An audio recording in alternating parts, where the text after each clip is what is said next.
মত বহুবিধ হতে পারে। আপনারা বলবেন মতুয়া মত, হ্যাঁ মতুয়া মতেও গীতা মানে। কে বলছে মতুয়া মতে গীতা মানে না? শয়তান যেগুলো চুলদারি রাইখে সমাজের নষ্টকারী যে বদমাশগুলো, ওরা বলে গীতা মানি না। আমি নিজে ঠাকুর বাড়ি গিয়েছি, জানবেন আমার চোখের জল ধরে রাখতে পারিনি। কে বলছে তারা বৈষ্ণবকে শ্রদ্ধা করে না? যদি কোনো বৈষ্ণব বলে ও ভণ্ড বৈষ্ণব। আমি নিজে ঠাকুর বাড়ি গিয়েছি। সুব্রত ঠাকুর এই এত চাপের মধ্যে নিজে অসুস্থ, কথা বলতে পারে না, ডাক্তার বলছে কথা বলবেন না, তার মধ্য দিয়েও আমাকে সময় দিয়েছে। শুধু সুব্রত ঠাকুর নয়, ওখানকার যত ওই ঠাকুর বংশের বাবারা মায়েরা, আমি গিয়েছি পরে, তারা যথার্থ কই আমার সাথে তো তারা দ্বন্দ্ব করলেন না। তারা কত সম্মান প্রসাদ, ছোটো মা মেজো মা এবং ওখানকার মতুয়া বাবারা যারা ভলান্টিয়ার ছিল, তারা যেভাবে প্রোটেকশন দিয়ে আমাকে ঠাকুরবাড়ি ঘুরে দর্শন করিয়েছে, আমি এর চেয়ে আর কী চাবো? কই কে বলছে মতুয়াদের মধ্যে হিংসা? আসল ঠাকুরবাড়ি কোনো হিংসা নাই, কিন্তু ওই কিছু বজ্জাত আছে যারা গুরুচাঁদের নাম নিয়ে শয়তানি করে খাচ্ছে। ওই শয়তানগুলো সমাজটাকে নষ্ট করছে, অন্য কিছু নয়। ঠিক ঠিক ঠিক ঠিক। আমার ঠাকুরবাড়ি কোনো হিংসা নেই। আমি নিজে তার ভুক্তভোগী। আমি এখানে বসে বলে যাচ্ছি যে আমি নিজে গিয়েছি। এই তো বারণীতে গেলাম, যারা আমার সাথে ছিল, আমার সফর সঙ্গে এই যে ওরাও ছিল, ওরা বলতে পারবে যে কত সমাদর, কত যত্ন, আমি ভুলতে পারবো না। এ কোনো অনেক বৈষ্ণবের বাড়ি যেয়ে পাইনি।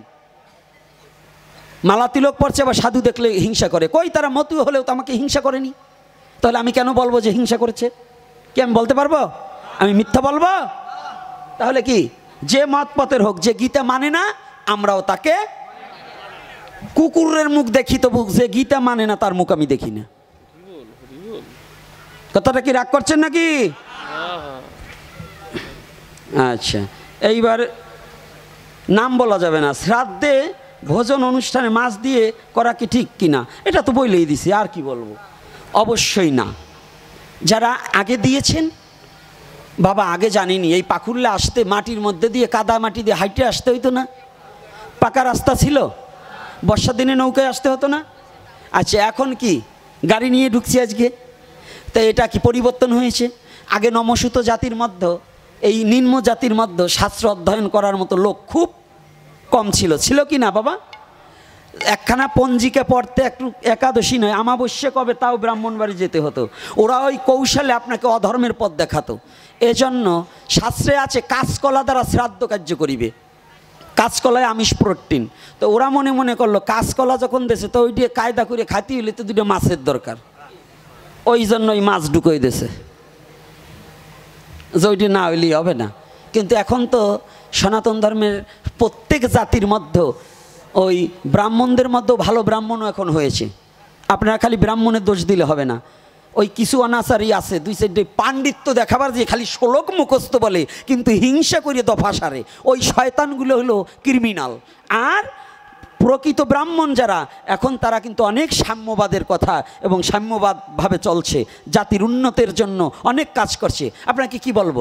রতন চক্রবর্তী এই শিবচরের, সে আমাদের সহযোদ্ধা হয়ে কাজ করছে। এই বাংলাদেশের মধ্যে কুশলবরণ চক্রবর্তী, তিনি আমাদের সনাতনের জন্য, আপনার জাতির জন্য মায়ের পর্যন্ত খেয়েছে। এনাকে কি প্রণাম করা যায় না? যে ব্রাহ্মণ্যত পরিত্যাগ করে একজন শূদ্রের পায়েও সে সাধুগুরু বৈষ্ণবের পায়ে প্রণাম করে, এই কুশলবরণ চক্রবর্তী নিজে ভূ লণ্ঠিত হয়ে প্রণাম করে। তাহলে এই ব্যক্তিকে শ্রদ্ধা না করে পারা যায়? তাকে প্রণাম না করে পারা যায়? যে তার অভিমানকে পরিত্যাগ করছে। শুধু এটা নয়, সে একজন গবেষক শাস্ত্রের উপরে, ডক্টরেট করেছে, একজন ভার্সিটির লেকচারার। তাহলে সেই ব্যক্তি যদি একজন সাধারণ ভক্তের চরণে লুটিয়ে পড়তে পারে, জাতির জন্য মার খেতে পারে, আমি মনে করি ওই একখানা কালী পুজো করার চেয়ে ওই কুশলবরণ চক্রবর্তীকে প্রণাম করলে ঠগা হয় না কোনো অংশে। তা ব্রাহ্মণও আছে আর বাওনও আছে। এই জন্য ওই রকম ব্রাহ্মণ যদি থাকে আমি প্রণাম করি। তাই ওরা এই খাওয়ার বুদ্ধি করতো। এই জন্য আপনারা যারা সচেতন মায়েরা বাবারা, আপনাদের অনুরোধ করছি, যার যার মা বাবার শ্রাদ্ধে মৎস্যটাকে পরিত্যাগ করার চেষ্টা করুন। পারবেন কি? রাধে রাধে। আপনি অন্য দিন খান, শুধু ওই শ্রাদ্ধর দিন পরিত্যাগ করুন।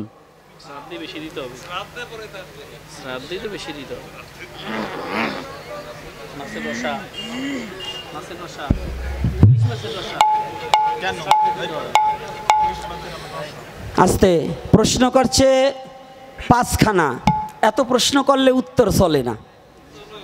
আপনি পাঁচখানা প্রশ্নের দান করলে পরে এমন একটা তত্ত্ব দিয়েছেন, কঠিন, খুব ভালো কথা বলেছে। যে বাবা দিয়েছেন ইনি একজন ভজনশীলা কি না তা আমি জানি না, তবে উনি শাস্ত্র অধ্যয়ন করেন এটা আমি জানি। ব্রজপ্রেম কৃষ্ণ ব্যতিরিক অন্য নাহি দিতে জানে। ব্রজপ্রেম কি? প্রেম কি? এটা প্রেম কখনো দেখানো যায় না, এটা ভজনের দ্বারা অনুভূতির জগতে মেনে নিতে হয়। এটা কি?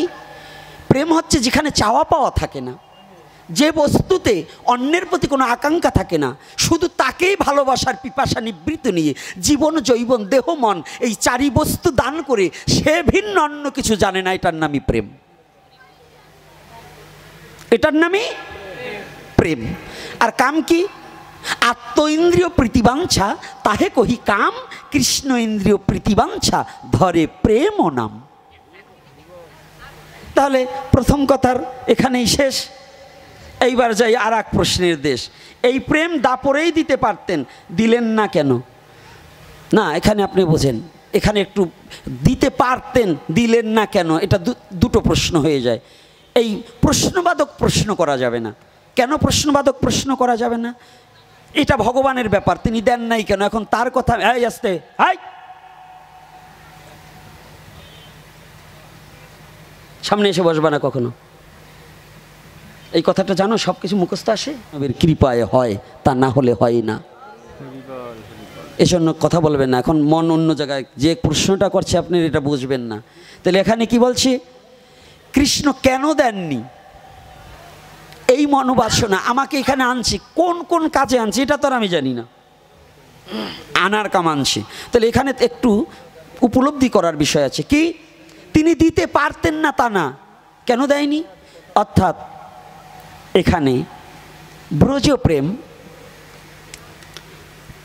ব্রজ গোপী ভিন্ন কখনো এই ব্রজপ্রেমকে অনুভূতির জগতে নেওয়া যায় না। নিত্য সিদ্ধ কৃষ্ণ প্রেম কবু সাধ্য নয়। ব্রজের সাধনায় কলির যুগের জীবের জন্য কখনোই সম্ভব নয়। তবে আবার বললেন, হ্যাঁ হবে কি? শ্রবণাদি শুদ্ধ চিত্তে করয়ে উদয়। আমি বলছি এটা চৈতন্য চরিতামৃতের উক্তি। নিত্য সিদ্ধ কৃষ্ণ প্রেম কবু সাধ্য নয়, শ্রবণাদি শুদ্ধ চিত্তে করয়ে উদয়। তাহলে শ্রবণ কি? শুদ্ধ চিত্তকে কি শ্রবণ করতে হবে? শ্রবণের দুটো গতি। বাহ্য জ্ঞান হারিয়ে একমাত্র কৃষ্ণ নামামৃত সুধা শ্রবণ এর দ্বারা যখন 10 ইন্দ্রিয় বহিরঙ্গ শক্তি পরিত্যাগ হয়ে অন্তর্মুখী হয়ে মনকে দ্বারা একাদশ ইন্দ্রিয় কৃষ্ণ সেবায় লেগে যায়, তাহাকেই নিত্য সিদ্ধ কৃষ্ণ প্রেম বলা হয়। রাধে রাধে। তাহলে এই 10 ইন্দ্রিয়কে স্বরূপকে কন্ট্রোল করতে কি প্রয়োজন? শ্রীমদ্ ভগবদ গীতায় বললেন, অর্জুনের মতো ব্যক্তি বললেন, আমার এমন বায়ুর চেয়েও চঞ্চল মন, আমি কি করব? হে কৃষ্ণ তুমি বলো। কৃষ্ণ বললেন, অর্জুন তুমি যোগ অভ্যাস করো। কি করেছে? কি করেছে? যোগ অভ্যাস। যোগ করে কি করে? আজকাল যুব সমাজ যোগ মানে কি 1 আর 1 2 ও 7 নয়। এ যোগ আলাদা যোগ। এ যোগ কি? পরমাত্মা জীবাত্মার মিলনকে যোগ বলা হয়। এ যোগ কি? গুরু আর শিষ্য মিলনকে যোগ বলা হয়। এ যোগ কি? ভক্ত আর ভগবানের মিলনকে যোগ বলা হয়। রাধে রাধে। যোগে থাকো, বিয়োগ হইও না। তাহলে যোগে কি বলছে? অর্জুন তুমি যোগ করো, অর্থাৎ তুমি সদা সর্বক্ষণ প্রভুর নামে নিজেকে বিলিয়ে দাও, সদা সর্বক্ষণ তাকে ভাবো। যদি তাকে ভাবে, কাকে ভাববে? ভগবানকে আর গুরুকে ভাবো। যখন এই দুজনকে ভাববে তখন তোমার বাহ্যিক জগতের ভাবনা সব পরিত্যাগ হয়ে যাবে। কি কথা কষ্ট হচ্ছে না তো? কষ্ট হচ্ছে? এই তত্ত্ব আলোচনা করবার চাই না, কারণ কি জানেন? যার দাঁত না গজাইছে সে কলই ভাজা খাইলে পায়খানা হবে। অর্থাৎ আমার পাঠে যুব সমাজ বেশি, হাতে গোনা কতিপয় কিছু বয়স্ক লোক, আর কিছু কিছু কথা আছে ওই যুবকদের কাছে এগুলো বলা যাবে না, ওরা বিকৃত করে নেবে। যেমন ওরা এখনই বলে কৃষ্ণ করলে লীলা, আমরা করলে কি বিলা। অর্থাৎ কৃষ্ণ এইটা করছে ওইটা করছে, আমরা করলে দোষ। এরকম আছে না বদমাশগুলো? এ বদমাস, একটিবার জীবনে ভেবে দেখেছিস তোমার সে নারদ কোনো অংশে কম ছিল না? নারদ একদিন জিজ্ঞাসা করছে, প্রভুকে তোমার এতগুলো গোপিনী লাগে কি করি? তোমার এতগুলো গোপিনী, আমার তো একটাও নাই। নারদকে বলছে, নারদ কি বাবা তোর দরকার? হ্যাঁ, তো যা এই ব্রজের ঘরে ঘরে এই 1600 গোপিনী, না আরও বেশি হইতেই পারে, তো তুই যা, যে ঘরে আমি নাই সেই ঘরে তো তুই নিয়ে যাবি, কোনো বাধা নাই, যে কয়টা তুই নিতে পারিস। নারদ তো করতালি দেশে, আহা কায়দা, মানে শয়তানগুলোর যদি ওই দলের কথা একটু খুশি হয় বেশি না, কি খালি খুশি হয় না কি বলেন? নারদ তো একেবারে কায়দা মতো খুশি, ভুলিয়ে গেছে একবারে টেপা মাছের মতো, আজকে যে কয়টা সুন্দরী সব কয়টা আমার দলে নেব। নারদ তো বুঝতে পারে নাই যে আমাকে কে কি বলছে। নারদ যে ঘরের দরজায় যায়, যাইয়ে দেখে আমার কৃষ্ণ রসময়, একে একে সব ঘর ঘুরে আসছে, দেখে সব জায়গায় আমার কৃষ্ণ দয়াময়। হরি বল। নারদ এসে প্রণাম করে বলছে ডেকে, কৃষ্ণ এ কি লীলা? বলছে, বাবা আমি বলছি না যে ঘরে আমি নাই সে ঘরে। কয় সম্ভব কি করে হয়? বাবা হয়। বলছে কেন, কি করে হয়? বলছে সবাই পরমাত্মা রূপে আমার অংশকলা সবার ভিতরে, সবাই যখন আমার নাম করিতে করিতে পরমাত্মাকে জাগায়, পরমাত্মা রূপে প্রত্যেকটা দেহ মন্দিরেও আমার বসতি রয়। তাহলে কৃষ্ণ ছাড়া কোনো দেহ চলতে পারে না। তাহলে এখানে নিত্য সিদ্ধ কৃষ্ণ প্রেম কবু সাধ্য নয়, শ্রবণাদি শুদ্ধ চিত্তে করাই উদয়। সেইটাকেই কলির যুগে এসে শ্রীমান মহাপ্রভু নিজে ভক্তবেশ হয়ে, এই মহাপ্রভুর লীলা যদি সারা জীবন আমার চলে যায়, অনন্তকাল বললেও শেষ হবে না। কারণ এই মহাপ্রভুর লীলাটার মধ্যে কিছু গুপ্ত রস লুকায়িত আছে। সেটা গুপ্ত রস কীভাবে লুকায়িত আছে আমি বলছি আপনাদের বাকে, দেখুন সুন্দর করে বুঝে নিতে হবে। এটা কি? কৃষ্ণ কিন্তু ভগবান ভক্ত হতে পারে নাই, এই জন্য বজ্র রস আস্বাদন তার নাই। রস তৈরি করেছে কিন্তু খেতে পারে নাই, এই রস পাবার জন্য হলো চৈতন্য গোসাই।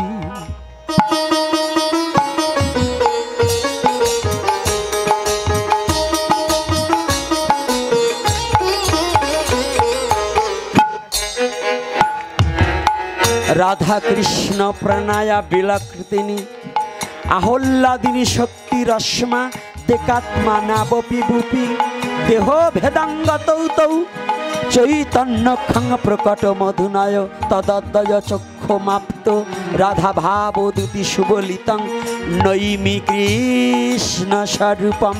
কৃষ্ণ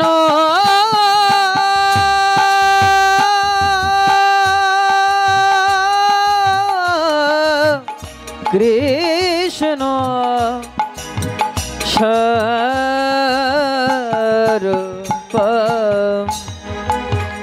দাপরের যে রাধা গোবিন্দ লীলায় যে রস হয়, সেই রাধা ভাব অঙ্গীকার হয়ে দুই অঙ্গ এক অঙ্গ হয়।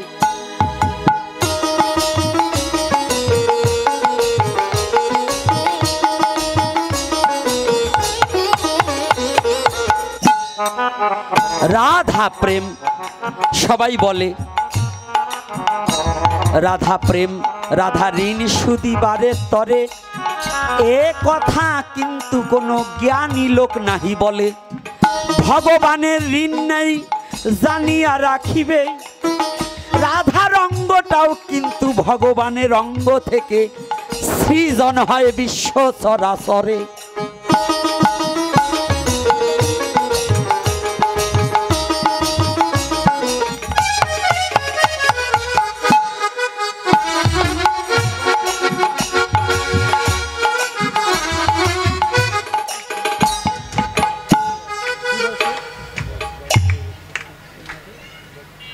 এটা কি উনি বলছে ভাগবত বুঝবে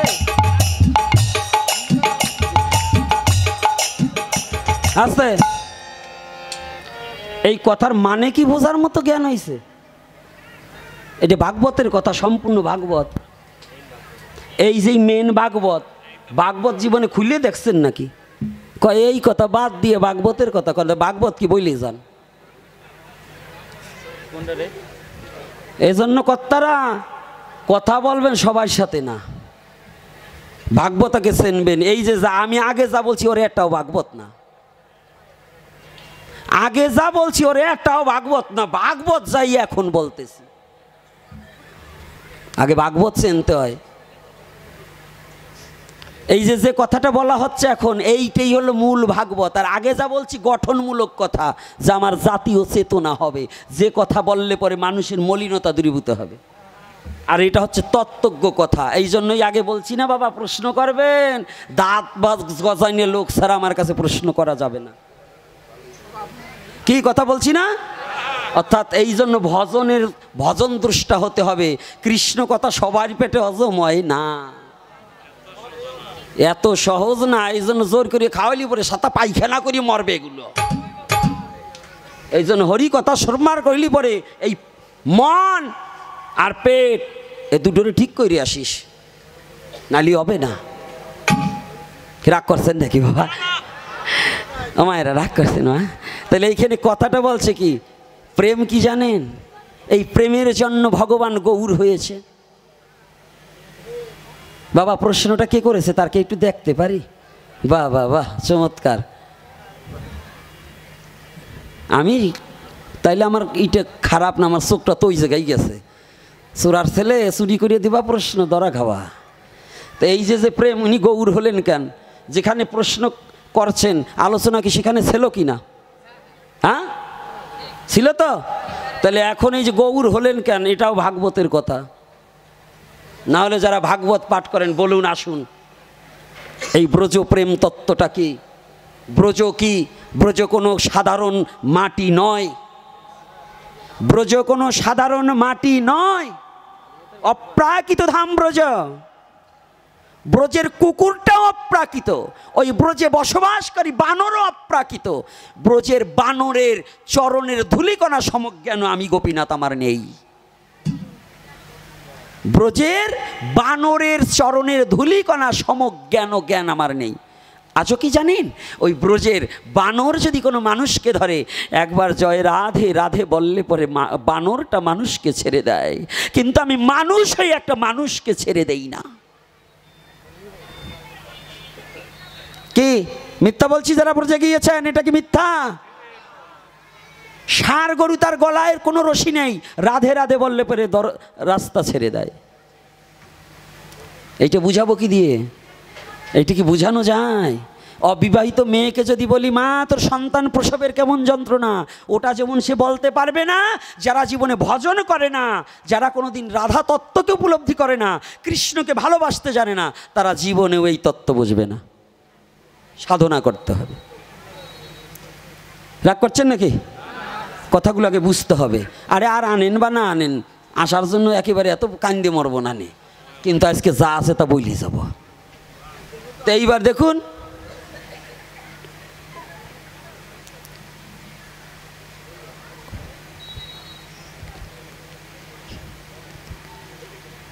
না এই তিল এই সৃষ্টি হইল আমার প্রশ্নের মধ্য না বাবা। পিতামাতার শ্রাদ্ধে পুত্রের কিভাবে করা উচিত এটা আগেই বলে দিছি। আপনার শ্রাদ্ধ দুটো প্রশ্নের উত্তর হয়ে গেছে, কিন্তু যেখানে আপনি আমাকে আঘাত করেছিলেন, আঘাত না জানাও না, এটাও একটা আঘাত। কি আঘাত জানেন? বলেন তো কি আঘাত? আঘাত না করলে যেমন ফল নিচে পড়ে না, তদ্রূপ প্রশ্ন না করলে পরে তত্ত্ব জানা যায় না। রাধে রাধে, এটাও এক ধরনের আঘাত। ঢিল ছুললে আমটা পাবেন, প্রশ্ন করলে তত্ত্ব বেরোবে। তাই যেখানে গেল এই এক কথায় সব ডিসমিস হয়ে গেল। ওনারে ভাগবত আজকে শুনেই মরা পুরাইনে গান শুনতে হবে, তো তাই গাইয়ে দেবানে। তো শ্রী রাধে রাধে।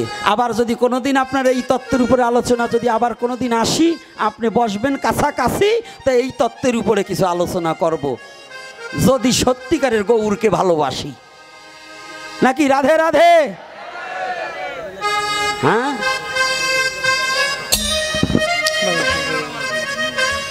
মৃত্যু ব্যক্তিকে শ্মশানে তুলসী পাতা দেওয়া হয় কি?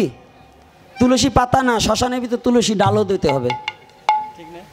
তুলসী কাষ্ঠ দিয়ে দাহন করা বৈধ, আমের পল্লব না।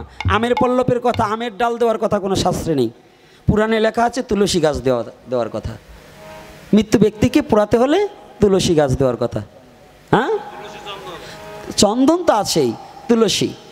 কিন্তু আমরা অনেকে এই তুলসীর গুরুত্ব কি জানেন? বিজ্ঞান পর্যন্ত তুলসীর গুণ বর্ণনা করতে পারেনি। পৃথিবীর যত বৃক্ষ আছে তার মধ্যে শ্রেষ্ঠ বৃক্ষ হচ্ছে তুলসী, আর সেটাই পুজো করে সনাতন ধর্মের লোকে। আপনি বুঝবেন তো, শ্রেষ্ঠ জাতা সনাতনে। হ্যাঁ, কায়দা আছে। আরে যাবা যাও, পিছনে যাও, সামনে দিয়ে যাইও না। তো এইবার দেখুন, মৃত্যু ব্যক্তির চোখে তুলসী দিতে হয়। কেন দিতে হয়? তুলসী তলায় শোয়াতে হয়। অর্থাৎ প্রত্যেকটা দেহে জীবাণু আছে, এই জীবাণু নাশকারী বৃক্ষই একমাত্র তুলসী। বাবা একটু পরে যা, একটু পরে যা, পিছন থেকে সামনে থেকে সামনে কি হয় নাকি? আমি তোদের এত বলি পিছনে যেতে, তোরা পিছনে যাস না। তোদের একটু সমস্যা আছে মাথায়, তোরা ওই পাবনা নিতে হবে। তো এইবার দেখুন, জগদানন্দ ঠাকুর চরণ চিহ্ন দেখে দেখে এগোচ্ছে, আর এদিকে আমার মহাপ্রভু কাহা বৃন্দাবন, কাহা বৃন্দাবন। এই ভাগবত বলছি, শুনেন। তো এইবার যখন গৌরহরি যাচ্ছে কাহা বৃন্দাবন, কাহা বৃন্দাবন, গৌরহরি একটা বৃক্ষকে জড়িয়ে ধরছে। বাবা আপনি কেন, কোন কারণে গৌর হলেন এইবার একটু বুঝছেন। বৃক্ষকে জড়িয়ে ধরছে। ব্রজপ্রেম কত! ব্রজে ভাবে ভাবিত হয়ে গৌরহরি নিজের বাহ্যজ্ঞান হারিয়ে ফেলে বৃক্ষকে জড়িয়ে ধরে বলছে, ও ভাই তুমি কি বলতে পারো কোথায় বৃন্দাবন? ও ভাই তুমি কি বলতে পারো কোথায় শ্রীদাম সুদাম সখাগণ? ব্রজপ্রেমটা কি?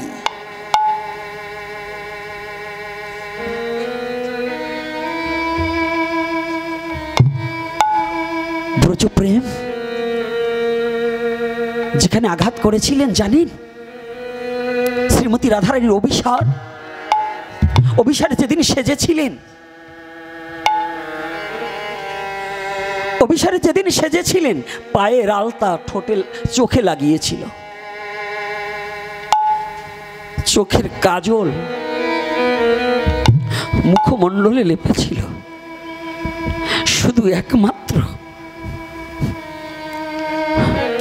আমার গোবিন্দের বংশীর ধ্বনি শ্রবণ করে, শুধু বংশীর ধ্বনিটুকু, ওই আওয়াজটা কর্ণে যাওয়ার সাথে সাথে তাদের বাহ্য জ্ঞান হারিয়ে গিয়েছে।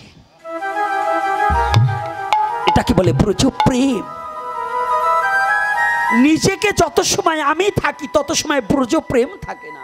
যখন আমিত্ব হারিয়ে স্বামিত্বকে বরণ করে নেওয়া যায়, তখন ব্রজপ্রেম এসে উদয় হয়ে যায়।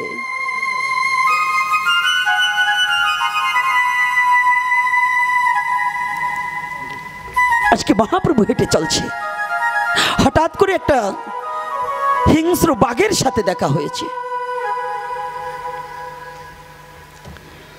যখন বাঘের সাথে দেখা হয়েছে, বাঘ এগোচ্ছে, তাই তো আমি ওকে সুন্দর সুঠম দেহের অধিকারী, সুন্দর একটা সুপুরুষ পেয়েছি, আজকে ওকে খেয়ে আমার খুব আনন্দ হবে, আমি ওকে পরিপুষ্ট, এই দেহটাকে খেয়ে আমি খুব আনন্দ উপলব্ধি করব। কিন্তু মহাপ্রভু নাম করছে আর ওই হাঁটছে। যখনই বাঘ কাছে এসেছে, বাঘের গলাটা জড়িয়ে ধরে বলছে, ভাই ও ভাই তুমি কি বলে দিতে পারো কোথায় বৃন্দাবন?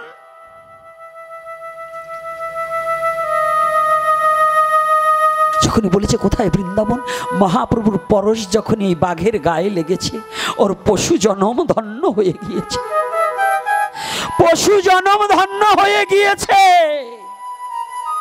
ওর আত্মচেতনা স্মৃতি জ্ঞান জাগ্রত হয়ে গেছে। অমনি বাঘ হিংসা ভুলে দুটি চোখের জল ছেড়ে দিয়ে বলছে, প্রভু দয়াময়, তুমি আমার মতো পশুকে কৃপা করবার এসেছো দয়াল।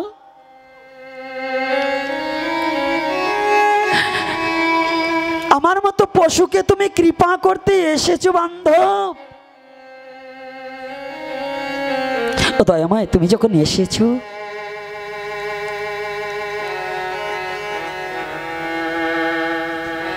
তুমি যখন এসেছো প্রভু, আমাকে কথা দাও,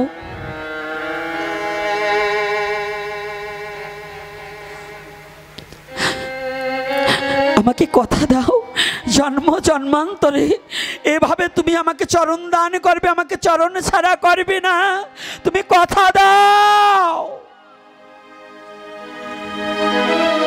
হেঁটে চলছি, কিছু দূর যেতে না যেতে মত্ত হাতি, পাগল হাতি ছুটে এসেছে। হাতিও যখন কাছে এসেছে, হাতিকেও জড়িয়ে ধরে বলছে, ও ভাই কোথায় বৃন্দাবন? হাতিও যখন ওই পরশ পেয়েছে না, হাতিও যখন পরশ পেয়েছে, হিংসা ভুলে গিয়েছে। হাতি গৌরহরিকে, গৌরহরি যখন হরিনামে নৃত্য করছে না, হরি নাম করছে, নৃত্য করছে, হাতি বাঘও নৃত্য করছে। সিংহ ভাবছে যে কি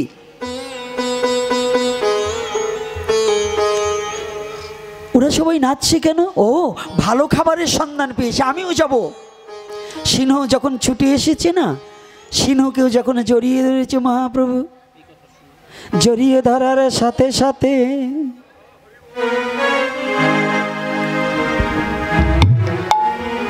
সিংহ আজ হরি বলে নৃত্য করছে। উল্লুক ভাল্লুক বানর আদি সবাই মহাপ্রভুকে ঘিরে ঘিরে ঝাড়িখণ্ডের বনের মধ্যে হরি হরি বলে। জয় নিতাই হরি বল, গৌর হরি বল।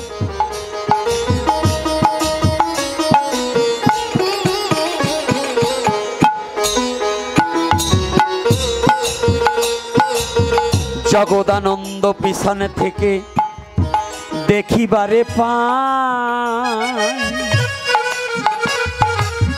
চতুর্দিকে সিংহ হাতি, মাঝখানে মহাপ্রভু রয়ে।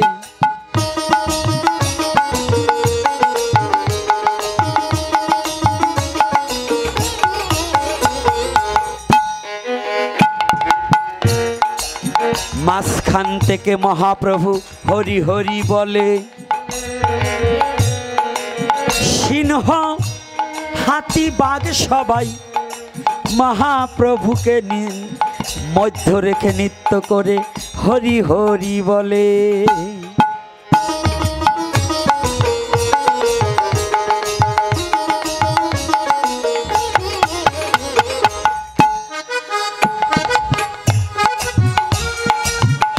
এমনি ভাবিয়া যখন মহাপ্রভু আমার ভাবে বিভোর হয়, হেন কালে দূর হতে এক হরিণী দেখতে যে পায়।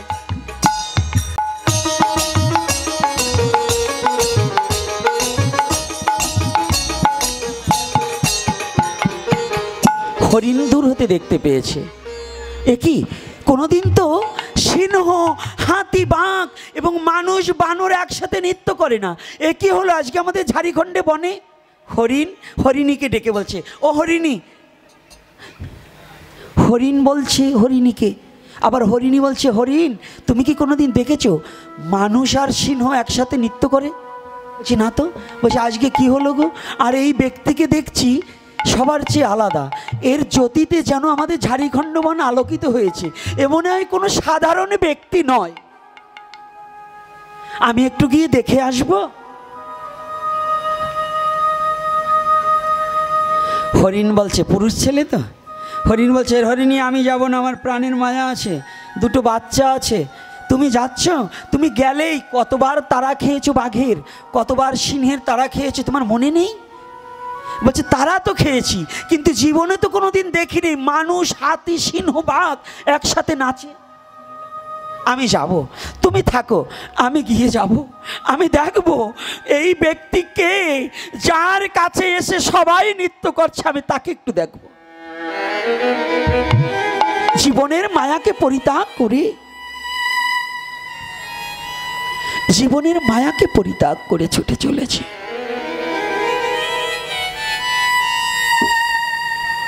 যখন জীবনে মায়াকে পরিত্যাগ করে হরিণী ছুটে এসেছে, হরিণীকে একটু ভয়ে ভয়ে দূরে রয়েছে, আমাকে এবার বাঘে থাবা মারবে কিনা। বাগার সিংহ ডাকছে, ভাই ও হরিণী তুই আয় আয়, ওরে আজ আর আমার হিংসা নেই, আজকে যে ব্যক্তিকে পেয়েছি আয়, ওরে এই ব্যক্তির চরণে আমরা সবাই মিলে শরণ নেই, আমাদের পশু জন্ম ধন্য করব।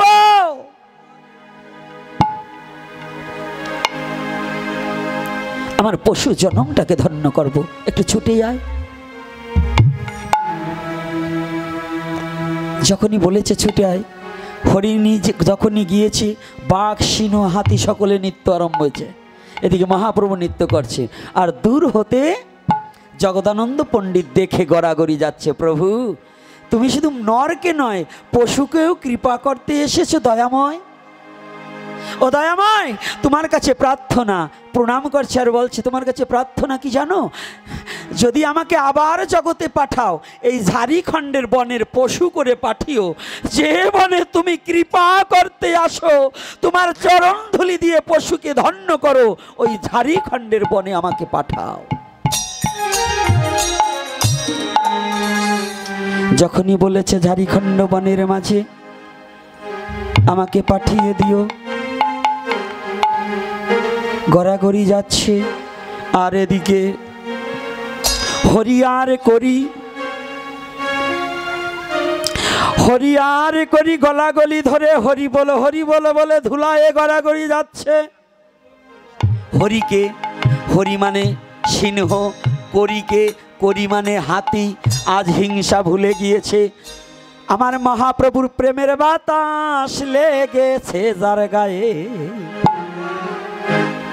আমার গৌর হরির প্রেমের বাতাস লেগেছে যার গায়ে, আমার মহাপ্রভুর প্রেমের বাতাস লেগেছে যার গায়ে, ও সে হিংসা ভুলে হরি বলে, ও সে হিংসা ভুলে হরি বলে,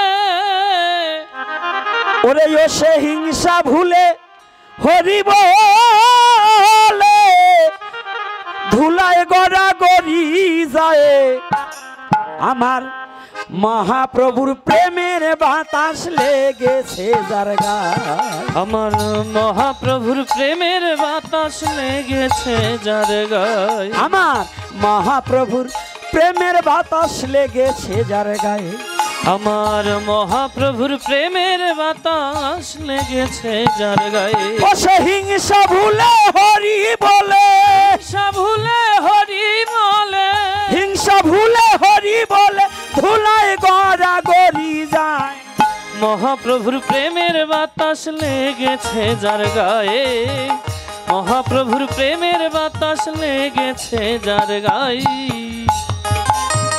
তাহার সাক্ষী ঝাড়িখণ্ডের বন, ও ভক্তগণ দেখো সর্বক্ষণ, বানর আদি পশু পাখি হইল মিলন, হইল মিলন দেখো হইল মিলন, তাহার সাক্ষী ঝাড়িখণ্ডের বন, ওরে তোমরা দেখো ভক্তগণ,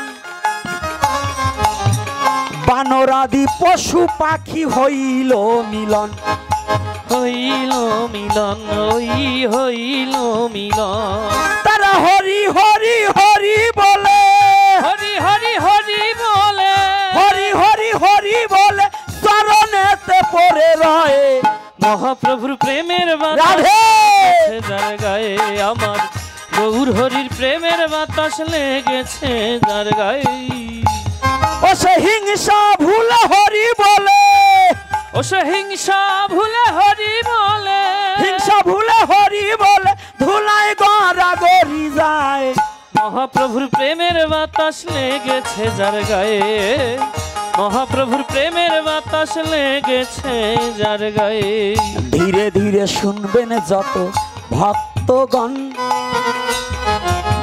প্রসাদের কিন্তু এবার আছে আয়োজন,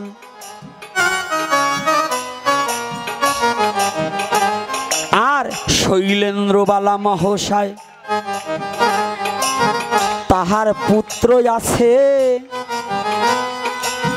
মেডিকেলে ভর্তির জন্য পরীক্ষা দিয়েছি, অল্প কিছু মার্কের জন্য চান্স পায় নাই। দ্বিতীয়বার সেই ভক্ত পরীক্ষা দিতে চায়, আপনাদের অনুমতি যদি একটু পায়, যদি সে মেডিকেলে চান্স হয়ে যায়, চান্স হইলে পরে সে 3 দিবস ভাগবত হইবে এই বাড়ি। রিগুল যদি আপনাদের ভক্তদের অনুমতি দেন, এই আশীর্বাদ একটু করি। আমি আশীর্বাদ করব না, আপনারা আশীর্বাদ করবেন দুবাহু তুলে নাকি? কি অনুমতি আছে কি? আপনারা একটু আশীর্বাদ করবেন যে যেন এই বাবার ছেলে যেন মেডিকেলে একটু চান্স পায়। আশীর্বাদ হলে পরে এই বাড়িতে 3 দিবস ভাগবত হবে। আর একটা নিমন্ত্রণ দেই, আমগ্রাম উত্তরপাড়া মাঠে আগামী 21শে চৈত্র 2, 3, 4 এপ্রিল, 2 তারিখ, 3 তারিখ, 4 তারিখ। 2 তারিখে হচ্ছে আমাদের জয় সরকার, 3 তারিখে আমার গুরু ভ্রাতা, বাংলাদেশের একজন সুবক্তা, ভক্তির প্রতীয়মান মূরতি গৌর গোবিন্দ দাস।